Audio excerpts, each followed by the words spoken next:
Joining us live is the former Israeli National Security Advisor and head of Israel's National Security Council, Eyal Hulata. Thank you for your time this morning. Just on that last point, a thought, if you wouldn't mind, on the deaths of those Israeli soldiers. Yeah, so Israel unfortunately lost 8 soldiers this morning in an attack in southern Lebanon while they were moving within infrastructure that Hezbollah has placed right on the border to prepare for an assault and penetration into Israeli communities in a future war.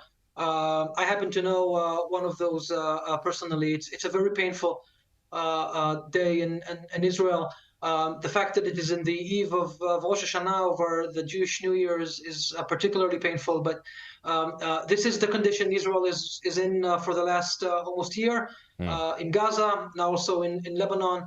And my hope is that we can reach a proper ending to those wars soon and continue in building rather than in fighting. Okay, you're in the United States, Eyal, and Israel was warned overnight that it won't have America's support if it strikes Iran's nuclear sites. Now, you have had American help over the past few days, so how will Joe Biden's comments shape your decision when it comes to revenge or retaliation? Well, first, I wouldn't call it revenge. I think it's important, Pete, to make everyone understand Iran has fired 200 ballistic missiles on Israel the night before last.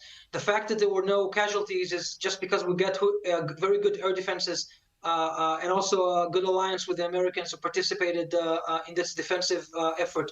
If it weren't for those defensive measures that Israel has built for over many, many years, we would have suffered severe casualties.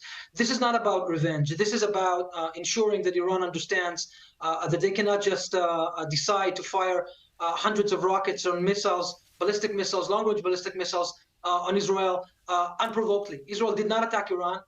Israel is going after the proxies of Iran, in fact, both in Gaza and in Lebanon. And this is the sole purpose of this. Now, when you mentioned the Iranian nuclear program, the Iranian nuclear program is as close as it can get to weaponization. This is very disturbing for Israel. This should be very disturbing for the United States of America and for the entire Western world. In fact, I think it should be disturbing also for China and Russia with their close alliance to Iran. I must say, I don't expect Israel to attack the Iranian nuclear program right now. This calls for a lot of preparations. But I do expect Israel to attack on Iran and to ensure that they understand that they cannot just decide. Yeah. So what installations would you hit on that note that would send a message that would hurt, which was the claim that was made at the UN yesterday by your ambassador? Yeah. So with your permission, I won't get into the specifics. The government is in deliberations over this. But if I may, I can just give as an example.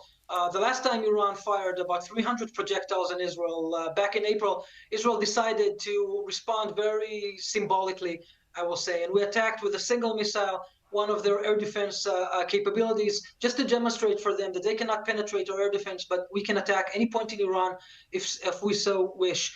I would believe that this will also be on the government,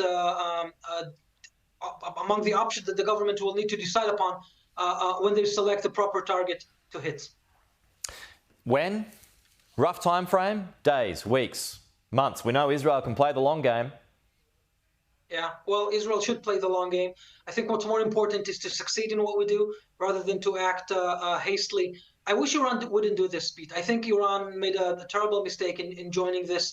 I know that it's very frustrating for them to see that we're actually effective in what we're doing in Lebanon over the last couple of weeks, even though we lost soldiers, and I hope that this will come to an end. This is very frustrating to Iran. They've been for years, they've built this proxy, this ring of fire around us, so they can get this defense rather than attack us ourselves.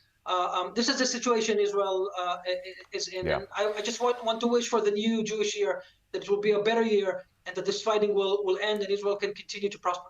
Eyal, appreciate your time this morning. Thank you.